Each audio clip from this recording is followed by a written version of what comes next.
Nokia ఈ పేరు వినగానే ఖచ్చితంగా మీరు పాత ఫోన్ ని గుర్తించుకుని ఉంటారని అనుకుంటున్నాను. పవర్ఫుల్ 3310. దీని బ్యాటరీ ఎప్పుడు పాడైపోదు, అలాగే ఎన్నిసార్లు కింద పడినా గానీ ఎలాంటి సమస్య ఉండేది కాదు. కానీ ఒకప్పుడు ఫోన్ల ప్రపంచాన్ని పాలించిన ఆ కంపెనీకి ఏమైంది? ప్రతి ఒక్కరికి నోకియా యుగం ముగిసిపోయిందని అనిపిస్తుంది. ముఖ్యంగా 2008 తర్వాత ఐఫోన్ మరియు ఆండ్రాయిడ్ వంటి స్మార్ట్ ఫోన్ ప్రపంచాన్ని తమ కంట్రోల్లోకి తీసుకున్నప్పుడు నోకియా కథ నిజంగా ముగిసిపోయిందా? నో ఫ్రెండ్స్, నోకియా క్విక్ గా అడుగు ముందుకు వేసింది. అది దీన్ని టెక్నాలజీ ప్రపంచానికి తిరిగి తెచ్చింది.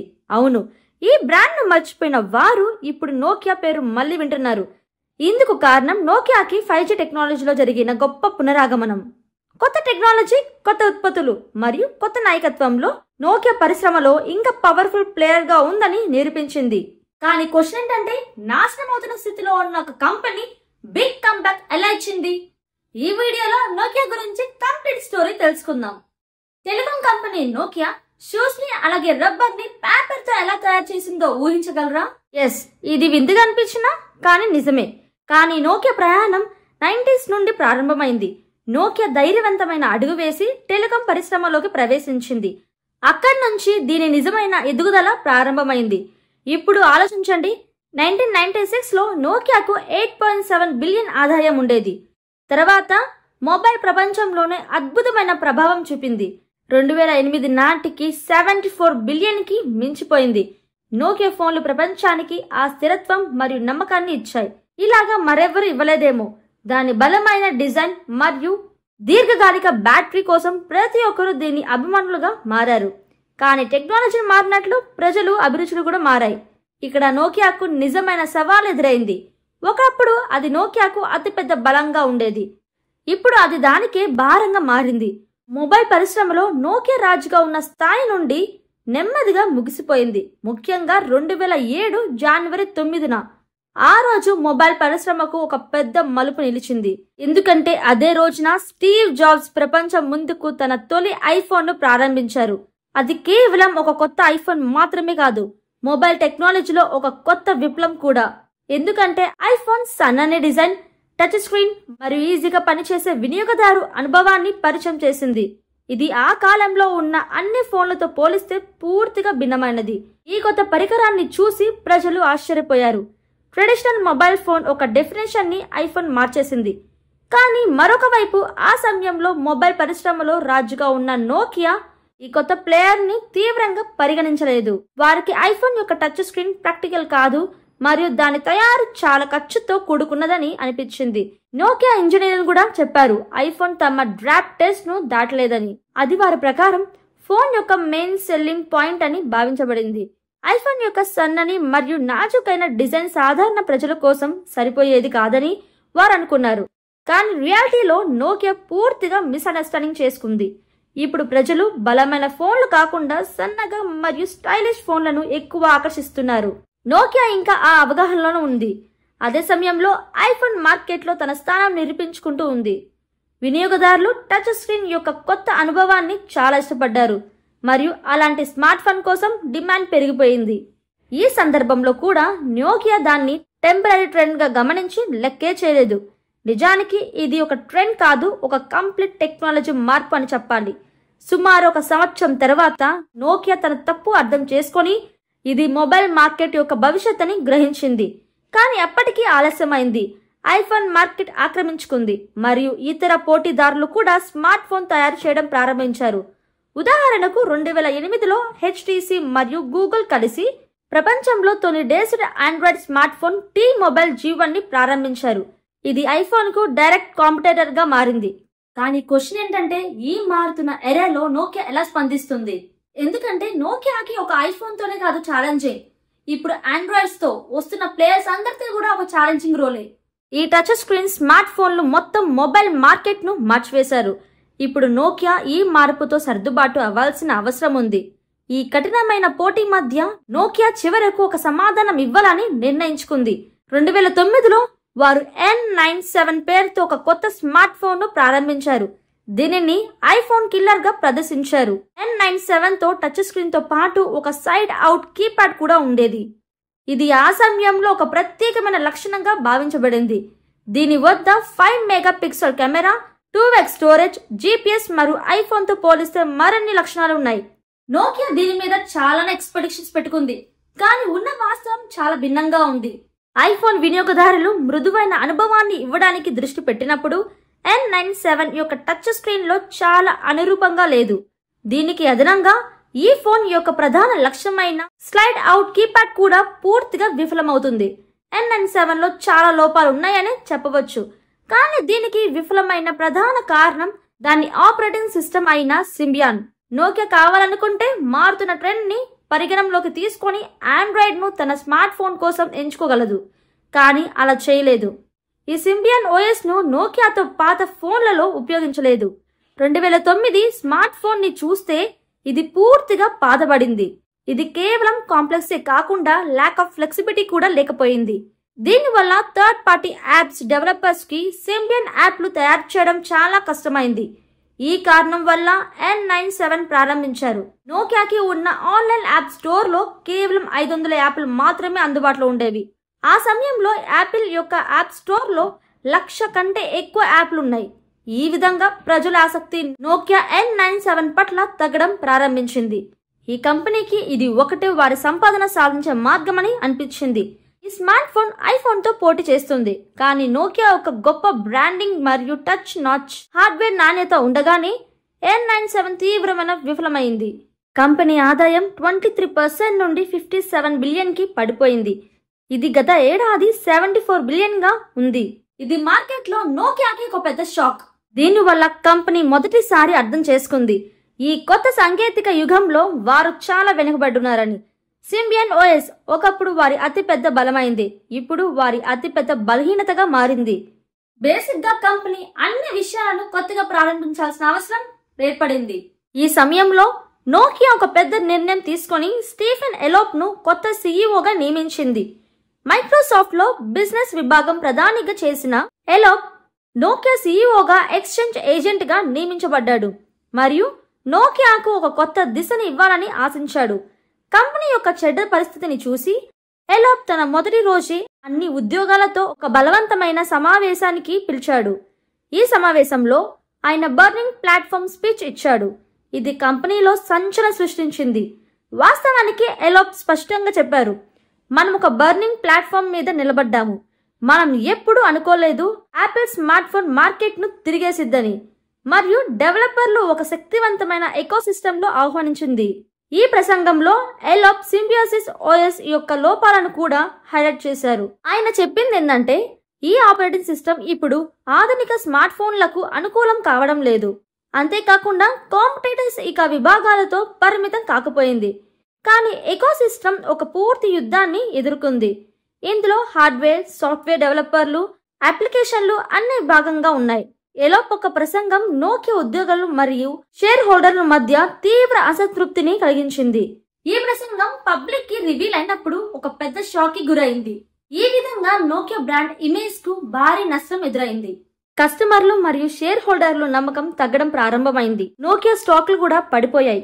కానీ ఎలోప్ యొక్క లక్ష్యం ఈ కష్టకాలం నుంచి కంపెనీని బయట పడేయడం కాదేమో, కానీ వాస్తవంగా వారు నోకియాను మరింత సంఘటనలోకి పడేశారు. ఆయన నమ్మారు నోకియా మెరుగుపడడానికి మార్గం కష్టకాలంలోనే ఉంటుందని. ఈ కారణంతో ఆయన పెద్ద ప్రమాదకరమైన నిర్ణయం తీసుకున్నారు. అదేంటంటే Symbian ను వదిలి ఒక కొత్త ఆపరేటింగ్ సిస్టమ్ కు మారడం. ఇప్పుడు క్వశ్చన్ ఏంటంటే Symbian ను ఏ ఆపరేటింగ్ సిస్టమ్ మారుస్తుంది?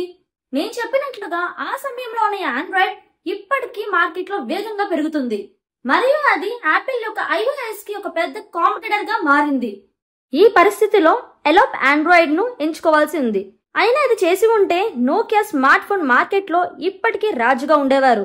కానీ ఎలోప్ యొక్క దృష్టి ఇతర ప్రాంతాల్లో ఉంది. ఆండ్రాయిడ్ ని బదులుగా ఆయన మైక్రోసాఫ్ట్ ని ఎంచుకున్నారు. అంతేకాకుండా విండోస్ ఫోన్ OS ని ఎంచుకున్నారు. ఇది నోకియా చరిత్రలో అత్యంత తప్పు నిర్ణయం కావడం జరిగింది. వాస్తవంగా ఎలోప్ నోకియాకు ప్రత్యేకంగా రూపొందించిన ఓ ఆపరేటింగ్ సిస్టమ్ ను కోరుకున్నారు. అలాంటి విధంగా ఐఫోన్ ను iOS ఉంది. ఇది ఆండ్రాయిడ్ తో సాధ్యం కాదు, ఎందుకంటే అది ఓపెన్ సోర్స్ సాఫ్ట్వేర్ కావడంతో ఏదైనా కంపెనీ దాన్ని ఉపయోగించవచ్చు.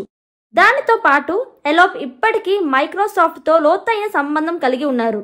ఈలోగా ఆయన విండోస్ ఫోన్ ఓఎస్ ను నోకియా యొక్క ప్రత్యేక ఓఎస్ గా మార్చారు. ఈ కొత్త ఓఎస్ ఒక పెద్ద గ్యాంబుల్ అయినప్పటికీ ఇది నోకియాకు మళ్ళీ ఎదగడానికి సహాయపడే ఎకో సిస్టమ్ అని ఎలోప్ నమ్మకంగా నమ్మారు. చివరుగా 2011 ఫిబ్రవరిలో ఎలోప్ ప్రకటించారు, సింబియాన్ ను అంగీకరించి క్రమంగా రిటైర్మెంట్ చేయబడుతుంది మరియు ఇప్పటి నుంచి నోకియాకు అన్ని కొత్త స్మార్ట్ ఫోన్ కేవలం విండోస్ ఓఎస్ పై మాత్రమే పనిచేస్తాయి. ఈ విధంగా స్టీఫెన్ ఎలోప్ యొక్క నిర్ణయం నోకియాను ఒక కొత్త మార్గంలో పడింది. కానీ ఈ మార్గం అనుకున్న దానికంటే చాలా కష్టతరంగా మారింది. 2011 చివరిలో నోకియా తన 2 కొత్త మోడల్ను లూమియా 800 మరియు లూమియా 710ను విడుదల చేసింది. ఈ 2 smart phone Windows 7.5 mango OS పై పనిచేస్తాయి. ఈ ఫోన్లు మార్కెట్లో మరలా తమ ప్రతిభను చూపిస్తాయని నోకియా ఆశించింది. కానీ ప్రజలు విండోస్ ఫోన్ యొక్క ఇంటర్ఫేస్ ను ఇష్టపడలేదు. ఆండ్రాయిడ్ మరియు ఉపయోగించడానికి సులభమైన అనుభవం అందిస్తున్నప్పుడు వేరే వైపు విండోస్ ఫోన్ వినియోగదారులకు ఫోన్లను వాడడానికి కొత్త విధానం నేర్చుకోవాలని బలవంతం చేస్తుంది. ఈ ఓఎస్ లో కేవలం ఒక సింగిల్ కోర్ ప్రాసెసర్ ను మాత్రమే ఉపయోగించవచ్చు. అప్పుడు యాపిల్ మరియు ఆండ్రాయిడ్ ఫోన్లు డ్యూయల్ కోర్ మరియు క్వాడ్ కోర్ ప్రాసెసర్లపై పనిచేస్తాయి. ఈ కారణంగా నోకియా ఫోన్ స్పీడ్ మరియు పనితీరు మార్కెట్లో ఇతర ఫోన్ల కంటే చాలా వెనుకబడ్డాయి. వారి ఫోన్లలో వినియోగదారులకు అవసరమైన ఫ్రంట్ ఫేసింగ్ కెమెరా కూడా లేదు. ఇంతవరకు బానే ఉంది, కానీ వారి ఫోన్లలో అతిపెద్ద కొరత వాళ్ళ యాప్స్. వాస్తవంగా లైక్ సింబియాన్ విండోస్ ఫోన్లను కూడా చాలా యాప్లను లోపించాయి. దీనికి కారణం ఏమిటంటే డెవలపర్లు ఈ కొత్త విండోస్ ప్లాట్ఫామ్ లోకి ఆసక్తి చూపించలేదు. మొత్తం మీద వినియోగదారులకు మరియు డెవలపర్లు విండోస్ ఫోన్ ను తిరస్కరించారు మరియు దీనివల్ల నోకియా పరిస్థితి మరింత చెడ్డగా మారింది. నోకియా లూమియా 800 మరియు లూమియా 710 తర్వాత ఇంకా చాలా విండోస్ ఫోన్లను విడుదల చేసినప్పటికీ కానీ అవి మార్కెట్లో పెద్ద ప్రభావాన్ని చూపలేదు. ఒక కాలంలో నోకియా ప్రపంచంలో మొబైల్ మార్కెట్లో 50% కంటే ఎక్కువ వాటాన్ని కలిగి ఉండేది. కానీ 2013 నాటికి అది కేవలం 3% కి తగ్గింది. అంటే నోకియా మొత్తానికి ముగిసిపోయింది. నోకియా ఎదుర్కొన్న ఆర్థిక సమస్యలు పెరిగిపోయినాయి. వారు తమ అత్యంత విలువైన విభాగమైన మొబైల్ డివైసెస్ అండ్ సర్వీసెస్ ని అమ్మాలని నిర్ణయించుకుంది. ఈ అవకాశాన్ని ఉపయోగించుకొని మైక్రోసాఫ్ట్ 2013లో నోకియా యొక్క విభాగాన్ని $7.2 బిలియన్ కొనుగోలు చేసింది. స్టీఫెన్ ఎలోప్ నోకియా సీఈఓగా ఉన్న వ్యక్తి ఇప్పుడు మైక్రోసాఫ్ట్ యొక్క ఈ కొత్త గ్రూప్ అధ్యక్షుడిగా మారారు. ఈ కొనుగోలుతో పాటు నోకియాలోని అనేక ముఖ్యమైన నాయకులు కూడా మైక్రోసాఫ్ట్ లో చేరారు. దీని తర్వాత మైక్రోసాఫ్ట్ లూమియా సిరీస్ లో వివిధ స్మార్ట్ ఫోన్లను విడుదల చేసింది. కానీ వాస్తవానికి ఈ కొనుగోలు ఒక భారీ వైఫల్యంగా మారింది. సుమారు 1 సంవత్సరం ప్రయత్నించిన తర్వాత మైక్రోసాఫ్ట్ తన మొబైల్ వ్యాపారాన్ని మూసివేయాలని నిర్ణయించుకుంది. చివరకు నోకియా రియలిస్టిక్ గా ఆలోచించడం ప్రారంభించింది. తద్వారా వారు ఆండ్రాయిడ్ ఫోన్లను తయారు చేయడం స్టార్ట్ చేశారు. కానీ అప్పటికే ఇది చాలా ఆలస్యం అయిపోయింది. మార్కెట్లోని ఇతర ప్లేయర్స్ ఇప్పుడు టెక్నాలజీ మరియు ఇన్నోవేషన్ విషయంలో నోకియాకు చాలా ముందంజలో ఉన్నారు. చైనీస్ కంపెనీలు ఆండ్రాయిడ్ స్థానంలో తమ మోనోపోలీని స్థాపించారు. నోకియా అనేక సంవత్సరాలు ప్రయత్నించినా ఈ కొత్త ప్లేయర్స్ తో పోటీ చేయడం సాధ్యపడలేదు. క్రమంగా నోకియా మార్కెట్ వాటా పడిపోయింది మరియు కొత్త స్మార్ట్ ఫోన్ల ప్రవాహంలో ప్రజలు నోకియాను మర్చిపోయారు. ఈ పతనంతో ఒక యుగం ముగిసింది. ఇది ఒకప్పుడు మొబైల్ ఫోన్ పరిశ్రమలో అత్యంత పెద్ద పేరైంది. ఇప్పుడు అది పూర్తిగా మార్కెట్ నుండి కనుమరుగైపోయింది. ఈ కంపెనీకి ఇంకా ఒక విభాగం ఉంది. ఇది ఆసకరణంగా నిలవగలదు. ఆ విభాగం పేరు NSN, అంటే నోకియా సొల్యూషన్ అండ్ నెట్వర్క్. ఇది టెలికమ్యూనికేషన్ ఇన్ఫ్రాస్ట్రక్చర్ గా పనిచేస్తుంది. వాస్తవానికి 2014లో స్టీఫెన్ ఎలోప్ నోకియాను నాశనం చేయడంలో బిజీగా ఉన్నప్పుడు ఆ కంపెనీ ఒక ధైర్యమైన అడుగు వేసి రాజీవ్ సూరిని కొత్త సీఈఓగా నియమించింది. సూరి ఈ కంపెనీని కొత్త అఫీషియల్ కాదు. వాస్తవానికి ఆయన 1990లో నోకియాలో చేరారు మరియు 2009 నుండి NSN విభాగం సీఈఓగా పనిచేశారు. NSN విభాగాన్ని లాభదాయకంగా మార్చిన వ్యక్తి సూరినే. ఈ కృంగిపోతున్న కంపెనీని కాపాడే బాధ్యతను సూరికి అప్పగించారు. సూరి యొక్క దృష్టి చాలా స్పష్టంగా ఉండేది. ఆయనకు తెలుసు సాఫ్ట్వేర్ పరిశ్రమలో నోకియా తిరిగి ప్రవేశించడం చాలా కష్టమవుతుందని. అందువల్ల ఆయన నెట్వర్క్ సొల్యూషన్ మరియు 5G టెక్నాలజీపై దృష్టి పెట్టాలని నిర్ణయించుకున్నారు. సూరి ఒక తేలికపాటి మార్గాన్ని ఎంచుకున్నారు, కానీ అది తప్పకుండా కంపెనీని స్థిరపరచగలదు. 5G టెక్నాలజీ నోకియాకు ఒక కొత్త యుగాన్ని ప్రారంభించగలదని ఆయన నమ్మాడు. మరియు నోకియా తన స్థానంలో గ్లోబల్ టెలికాం పరిశ్రమలో మళ్లీ పొందాలంటే 5Gలో మొదటి ప్రవీణంగా ఉండి దాని ప్రయోజనాలను తెలుసుకోవాల్సి ఉంటుంది. ఈ దృష్టితో నోకియా తన రిసోర్సెస్ పెద్ద భాగాన్ని 5G నెట్వర్క్ల పరిశోధన మరియు అభివృద్ధిలో పెట్టుబడిగా పెట్టింది. ఈ పెట్టుబడికి నోకియా 2018లో తన అత్యంత పెద్ద ఉత్కృష్టమైన టెక్నాలజీని ప్రజెంట్ చేసింది. అది రీఫ్ షార్క్ చిప్ సెట్. ఈ చిప్స్ 5G నెట్వర్క్ పరిక్రమలో ఉపయోగిస్తారు. సాధారణంగా చెప్పాలంటే ఈ చిప్లు base stations and antennas install చేయబడతాయి. ఇవి 5G సిగ్నల్ ని పంపించడానికి మరియు స్వీకరించడానికి ఉపయోగిస్తాయి. రీఫ్ షార్క్ చిప్ యొక్క ప్రధాన పని డేటాను చాలా వేగంగా ప్రాసెస్ చేయడం మరియు నెట్వర్క్ సామర్థ్యాన్ని పెంచడం. తద్వారా మరిన్ని పరికరాలు మెరుగైన కనెక్టివిటీ అండ్ వేగవంతమైన స్పీడ్ ను ఒక్కసారిగా పొందగలుగుతాయి. రీఫ్ షార్క్ యొక్క బ్యాండ్ విత్ 84 GB/s కి చేరుకోవచ్చు. ఇతర 5G చిప్ల కంటే 3 రెట్లు వేగంగా ఉంటుంది. అదే కాకుండా ఈ చిప్ సెట్ 50% చిన్నది మరియు పవర్ వినియోగాన్ని 64% వరకు తగ్గిస్తుంది. ఈ లక్షణాల వల్ల టెలికాం కంపెనీ నోకియాకు చెందిన టెక్నాలజీని పెద్ద స్థాయిలో ఉపయోగించడం మొదలుపెట్టాయి. రీఫ్ షార్క్ చిప్ సెట్ నోకియాను దాని అతిపెద్ద ప్రత్యర్థులను అయిన హుయావీ అండ్ ఎరిక్సన్ నుండి వేర్పరిచింది. వారు ఈ మార్కెట్లో ఇప్పటికీ మంచి స్థానం సంపాదించిన వారు. నోకియా ప్రపంచంలోని అతిపెద్ద టెలికాం కంపెనీతో పార్ట్నర్షిప్ పెట్టుకుంది. అవి AT&T, వడాఫోన్ మరియు జపాన్ యొక్క అతిపెద్ద టెలికాం కంపెనీ NTT డొకోమో. దీన్ని సరళంగా చెప్పాలంటే నోకియా తన 5G టెక్నాలజీని అమ్ముతుంది మరియు పెద్ద కంపెనీలు తమ నెట్వర్క్ లో దీన్ని ఉపయోగిస్తారు.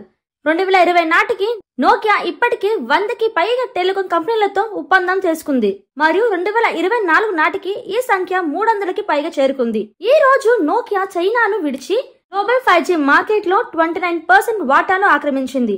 అంటే ప్రపంచంలోని 100 నెట్వర్క్లలో 29 నోకియాలను టెక్నాలజీ ఉపయోగిస్తున్నాయి. ఈ ఒప్పందాల ద్వారా నోకియా $1 బిలియన్ రూపాయలు సంపాదించింది. మరలా ఆర్థికంగా బలంగా మారింది. కారణం ఏమిటంటే నోకియా యొక్క ఆదాయం ఒకప్పుడు $14 బిలియన్ కి పడిపోయింది. అది 2022లో దాదాపు రెట్టింపు అయ్యి $26 బిలియన్ కి పడింది. ఇదన్నీ రాజీవ్ సూరి యొక్క దృష్టి మరియు సమర్పణ వలనే సాధ్యమైంది. రాజీవ్ సూరి నాయకత్వంలో నోకియా 5Gలో చేసిన పెట్టుబడి ఆయన యొక్క అతిపెద్ద విజయంగా మారింది. నోకియా గురించి మీకున్న ఒపీనియన్ ఏంటో మర్చిపోకుండా కామెంట్ సెక్షన్ లో తెలియజేయండి. అలాగే ఈ వీడియో నచ్చితే ప్లీజ్ లైక్ చేయండి, అలాగే షేర్ కూడా చేయండి. ఇలాంటి మరిన్ని వీడియోస్ కోసం మన ఛానల్ ని సబ్స్క్రైబ్ చేసుకోండి. పక్కన బెల్ ఐకాన్ ప్రెస్ చేసి ఆల్ నోటిఫికేషన్స్ ని ఆన్ చేసుకోండి. And thank you so much ఇంతవరకు వీడియో చూసినందుకు. See next video guys. Take care. Bye by.